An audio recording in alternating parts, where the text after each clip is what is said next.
Our next guest is the founder and CEO of 7 Leaf Clover, a leading CBD empire. What are your thoughts on the rise of CBD and hemp? And we can talk about it. I mean, CBD is great because it's all the benefits without, without not being able to do anything. So, yeah, let's welcome Jennifer Babaian. Is that correct? Hey, Jennifer. Hi guys. Welcome to the show. Thank you. First of all, tell us how you started 7 Leaf Clover. Right. So my family actually owned health food stores throughout the New York City area, and long story short, we had a lot of concerned parents with autistic children that were interested in trying CBD, but they really didn't know what they were getting. They really didn't know where to get it. I mean, this was already 5 years ago.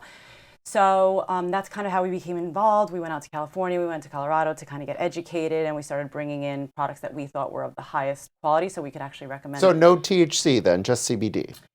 So, okay. Because there's a fine line, yeah. No. I think there's a big misunderstanding, and you were speaking to it before, how you were like, I can't be baked, and da-da-da. Just because it has a little bit of THC doesn't necessarily mean that you're going to get high off of it. If we start looking at THC as a nutrient instead of as just the thing that makes you high. Hallucinogenic, which it can be, obviously, at certain amounts, and that's... It's used for different nutritive purposes. So a lot of what we have in the store actually has trace levels, or what we consider below the New York State. Yeah, but that's fine. That's it's not hallucinogenic. It's just part of like the whole plant. So you're not going to get high off of using it? No. You couldn't even if you wanted to. Well, that's good to know.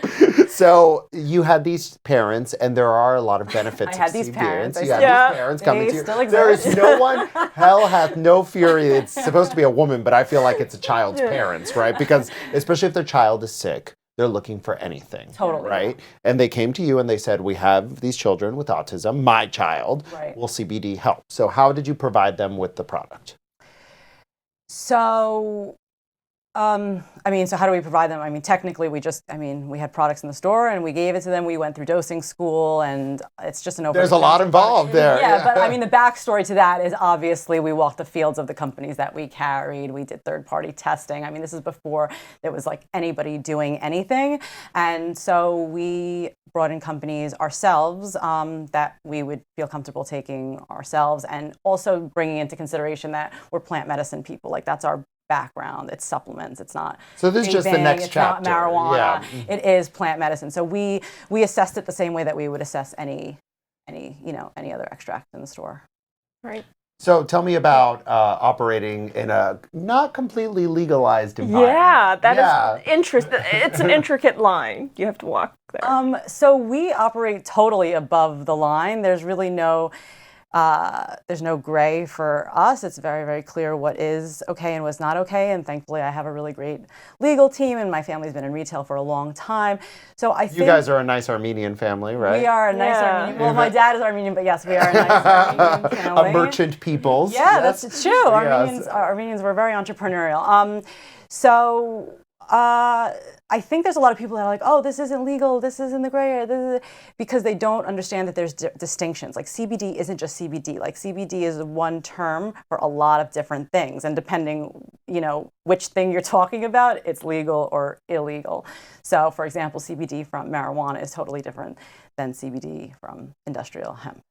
Really? And there's a distinction there, right? Okay. So people that want to be experts or whatever in this, it's really, really hard to be an expert. The best you can do is kind of be on top of the changing definitions in the legal community, in the scientific community, in the medical community, in a social space, because it's a dynamic industry. It's constantly changing, and we adhere to local council rules. So even within councils, it differs what's allowed and what's not. Right. For our viewers, can you just tell us what's the most misunderstood thing? Because, for people, David and my age and younger, millennials, Gen Zs and younger, we don't really care. It's not a taboo topic. Right. We don't feel weird going up to a dispensary or anything. We're just like, hey, what you got? Show me. So we don't really care. But I get what you're saying, that there are still a lot of misunderstandings. So what's the most misunderstood part? I mean, I think we touched upon it before. It's this, getting high thing. People think that they can get high off of something, or they're like, I have to go to work. Can I take this at work?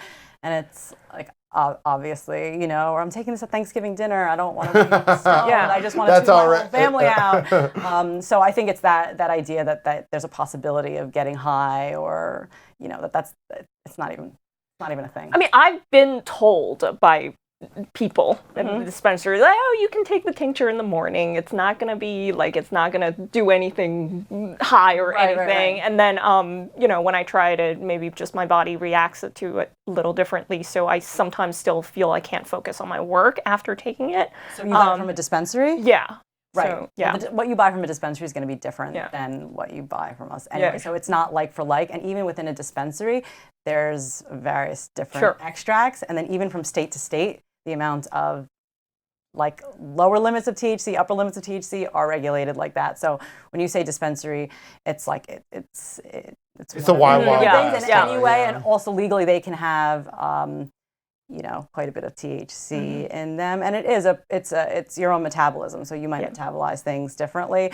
But I can say with 100% confidence that if you buy something from my store, you're not gonna get. Then for everybody who's watching, tell us what's the one thing they should look for when they buy something.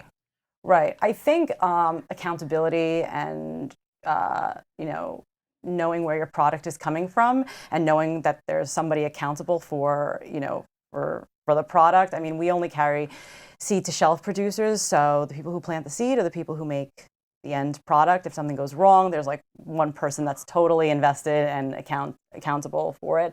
And also, being a brick and mortar shop, there's a different level of accountability than buying online. Yeah, because they can come back and be like, hey, what's up? Yeah, and they don't use words like that when they come back.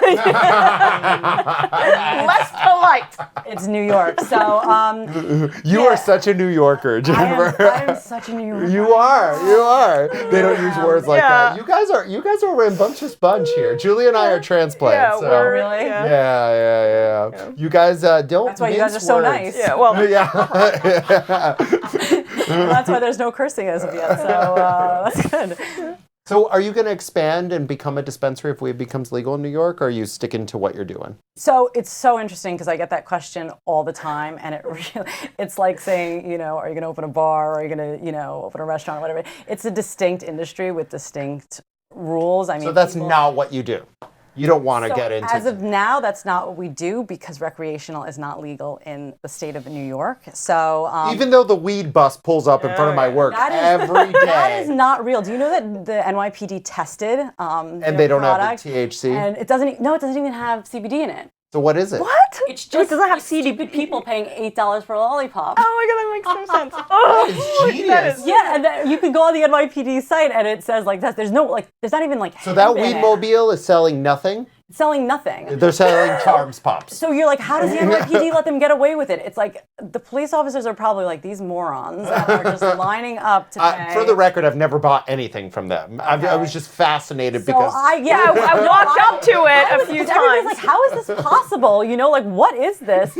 And it's funny, the test results are on No, I walked up site, to it yeah. a few times, and the guy was like, what did you need? No, and I asked them. I was like, Also- is this THC? And they said yes. And I was like, how is that possible? Yeah, it's not right. And they do it right in front of, in Times Square. Yes. The NYPD, stations right Love there. Broadway, and right by they Times do. Square. There's a corner there. But I mean, Yeah.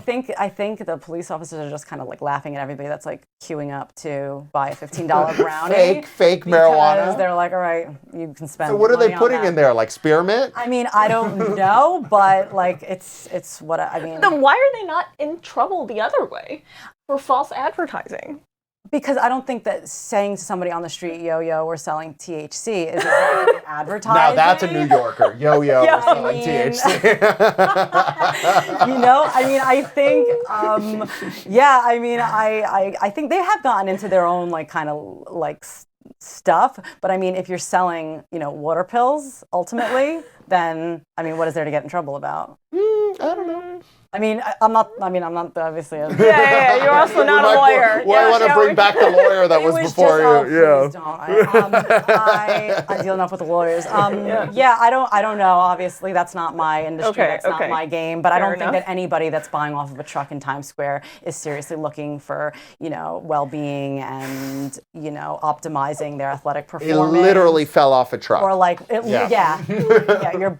look at exactly. It's not, Well, where do we find you? me. Yeah, where do we where do we find you? Where's your store? What's your website? Right. So the website is www.7leafcloverhemp.com. We have stores in Williamsburg, Brooklyn, Nassau, and in the Hamptons. So in Westbury, Long Island. You're like way cooler than me. Williamsburg and the Hamptons? Williamsburg and the Hamptons. That's where I hang. That's where I hang out. Yep. That's where I spend 14 hours a day, 7 days a week. If I'm in another state, say Texas or West Coast, you then I can order from online. We have clients all over the United States and also internationally. Cool. Well, thank you so much for taking the Yeah, time. Really thank fun you, segment, so Jennifer. thank you.